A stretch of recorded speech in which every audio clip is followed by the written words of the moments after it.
Olá a todos, bem-vindos de volta ao programa Aprender a Estudar em Casa. Eu sou Miriam Fernandes e estou convosco nas aulas de Filosofia do 12º ano.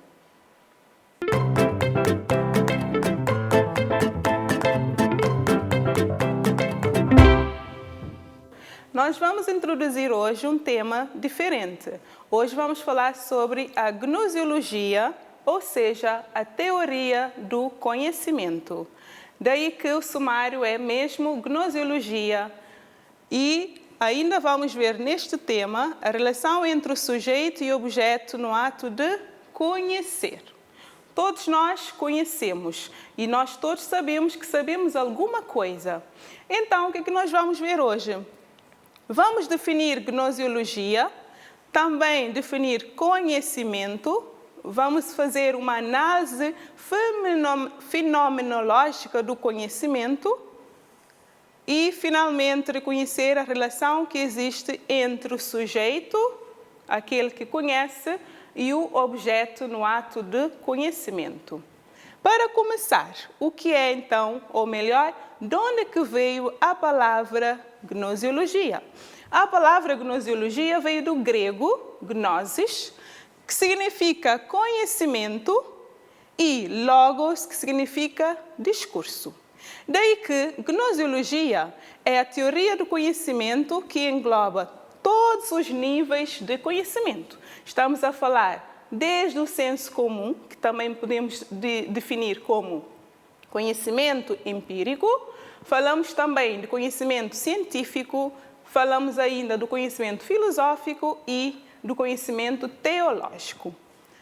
Então, a gnoseologia é, portanto, o ramo da filosofia que se ocupa do estudo da relação entre o sujeito e o objeto, procurando analisar de forma crítica os problemas que envolvem o conhecimento, tais como a origem do conhecimento, a natureza, os limites do ato cognitivo e também, ainda, a gnoseologia trata da validade do conhecimento.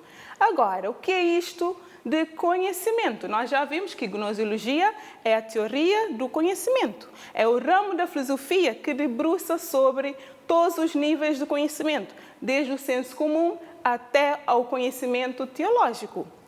Então, o que é conhecimento? Esta palavra veio do latim cognoscere, que significa ato de conhecer. E podemos definir conhecimento como sendo: conhecimento é aquilo que se admite a partir da captação sensitiva, sendo assim acumulável à mente humana.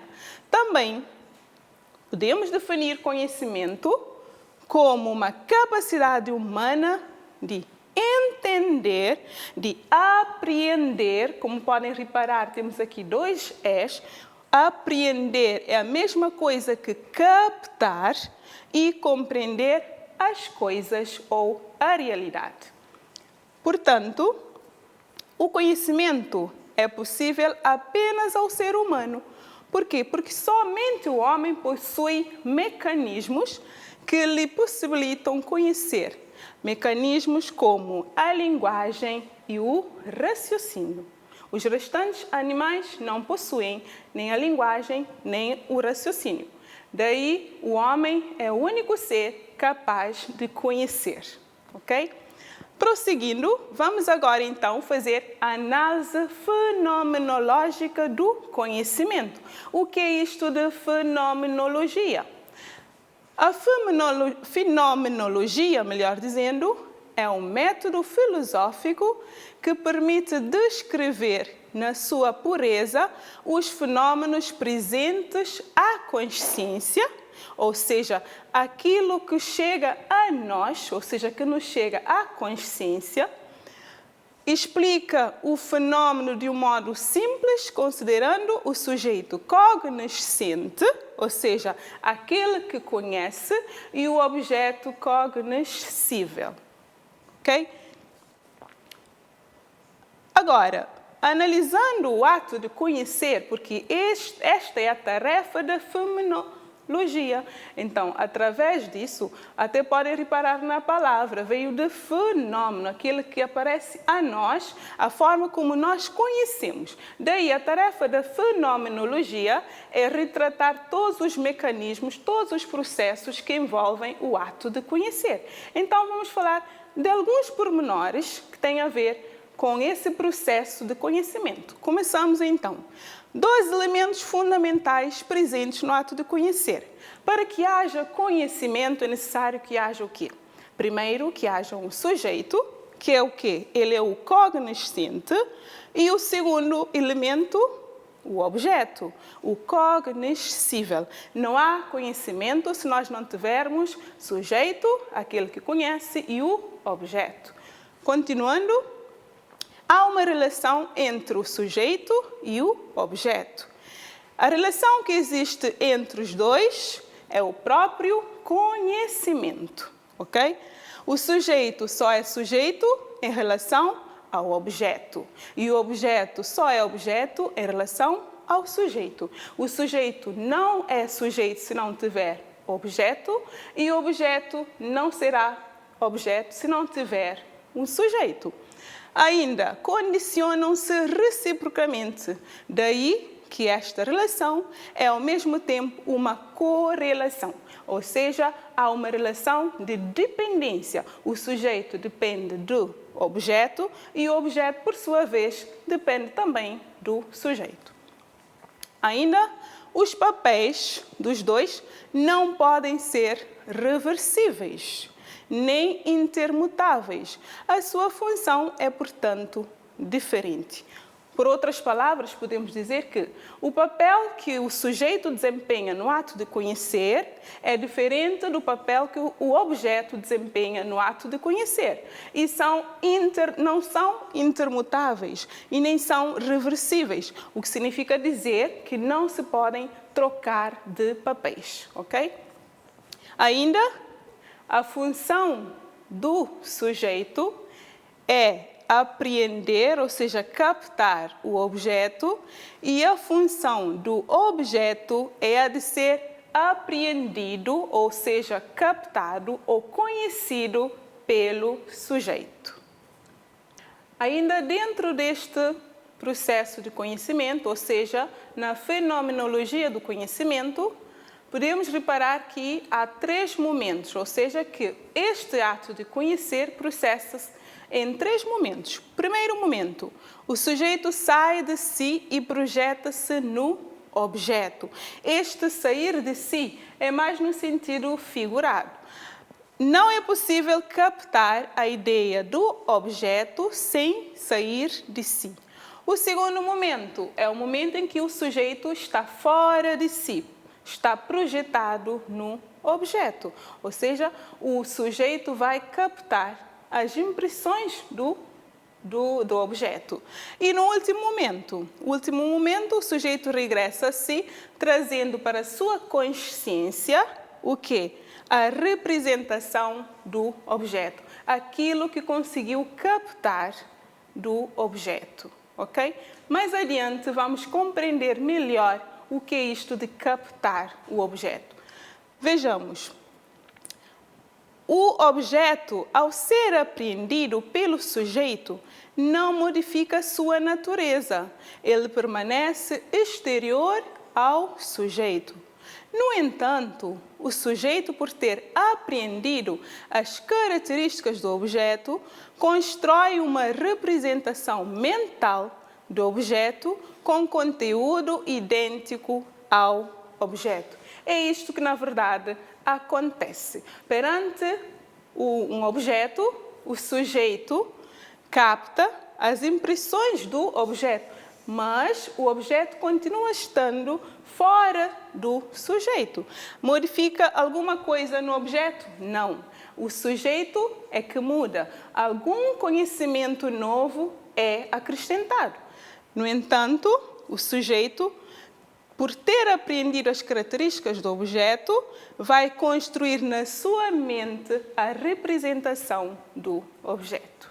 Ok? Continuando, é de realçar também que o papel do sujeito no ato de conhecer é ativo, enquanto que o papel do objeto é passivo. Reparem que é o sujeito que atua sobre o objeto a ser conhecido.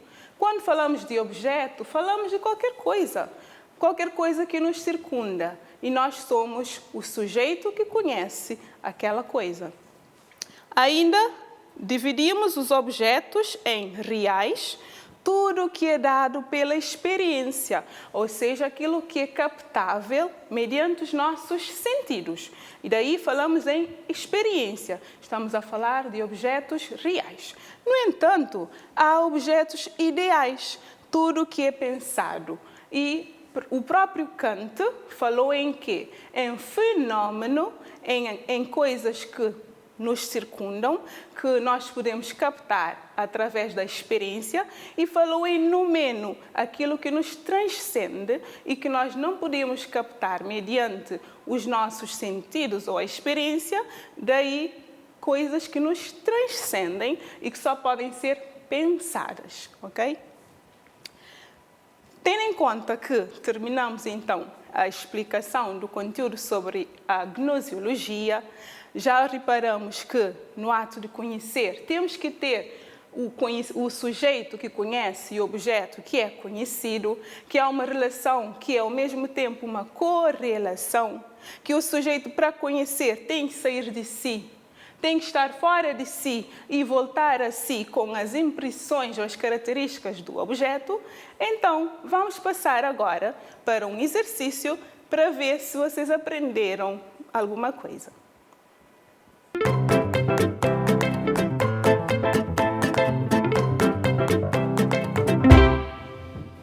Como forma de nós consolidarmos a matéria de hoje, então, vamos ao exercício.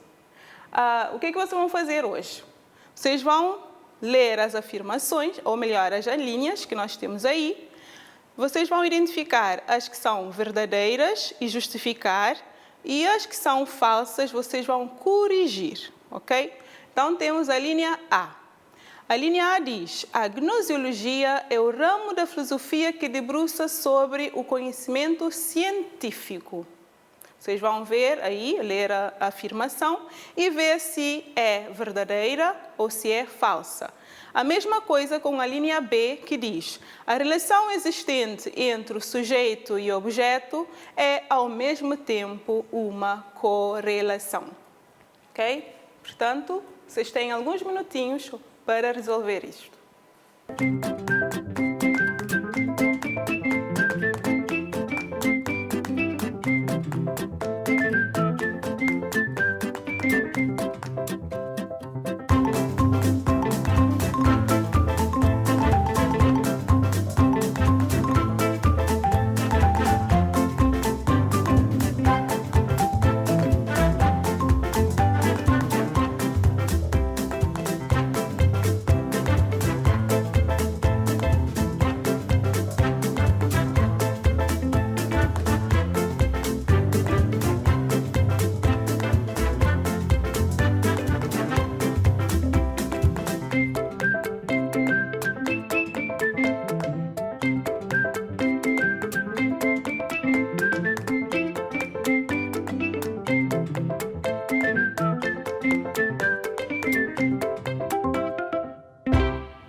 Então, vamos ver agora o que vocês conseguiram com o exercício, se é que responderam de forma correta. Vamos às respostas. A linha A diz: a gnosiologia é o ramo da filosofia que debruça sobre o conhecimento científico. E esta afirmação é falsa. Por quê? Porque nós já estudamos que a gnosiologia é o ramo da filosofia que debruça não só sobre o conhecimento científico, mas desde o conhecimento que é do senso comum, ou conhecimento empírico, passando pelo conhecimento científico até o conhecimento teológico. Vamos então à linha B. Na linha B, a relação existente entre o sujeito e o objeto é ao mesmo tempo uma correlação. Então, esta afirmação é verdadeira. Por quê? Porque também aprendemos que há uma relação de cumplicidade ou uma relação que é ao mesmo tempo de dependência entre o sujeito e o objeto. Por quê? Porque o sujeito só é sujeito diante de um objeto e o objeto, por sua vez, só é objeto perante o sujeito. Continuando com o exercício, nós temos a linha C. Não há conhecimento sem sujeito e objeto. É verdadeira ou é falsa esta afirmação? Ainda a linha D. Os papéis do sujeito e do objeto são intermutáveis. Então, qual é ou quais são as opções verdadeiras ou falsas?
Então, vamos lá à correção deste exercício. A linha C diz: não há conhecimento sem sujeito e objeto. Esta afirmação é verdadeira, porque nós vimos também que não há conhecimento, ou seja, que é impossível haver conhecimento sem aquele que conhece, que é o sujeito, e aquilo que é conhecido, que é o objeto. E a linha D. Os papéis do sujeito e do objeto são intermutáveis. Esta afirmação é falsa. Por quê? Porque nós já vimos, ou melhor, corrigindo, os papéis que o sujeito e o objeto desempenham no ato de conhecimento não são intermutáveis, ou seja, não podem ser trocados, ok? Por quê? O sujeito tem o papel de conhecer o objeto e o objeto, por sua vez, tem o papel de ser conhecido pelo sujeito.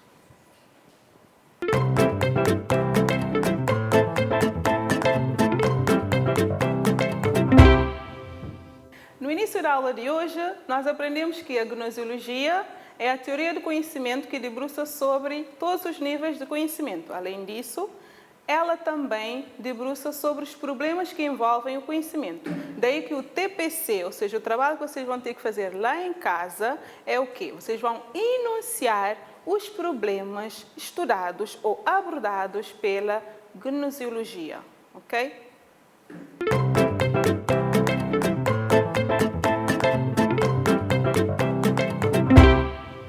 Estamos na reta final da aula de hoje, mas antes nós vamos ver o que nós aprendemos hoje. Para começar, nós vimos que a gnosiologia é o ramo da filosofia que se ocupa do estudo da relação entre sujeito e objeto e os problemas que advêm do ato de conhecer. Também vimos que o sujeito e o objeto são dois elementos fundamentais no processo do conhecimento e a relação que existe entre eles é o próprio conhecimento. Além disso, a relação que existe entre o sujeito e o objeto é, ao mesmo tempo, uma correlação. E os papéis que desempenham não são intermutáveis, ou seja, não podem mudar ou trocar de papéis. Além disso, para terminar, vimos que o conhecimento se dá em 3 momentos. O primeiro momento, o sujeito sai de si. No segundo momento, o sujeito está fora de si e, por fim, volta a si com a imagem ou a representação do objeto na sua consciência. Chegamos ao final da nossa aula de hoje e nós nos vemos numa próxima oportunidade no programa Aprender a Estudar em Casa. Até lá, fiquem bem.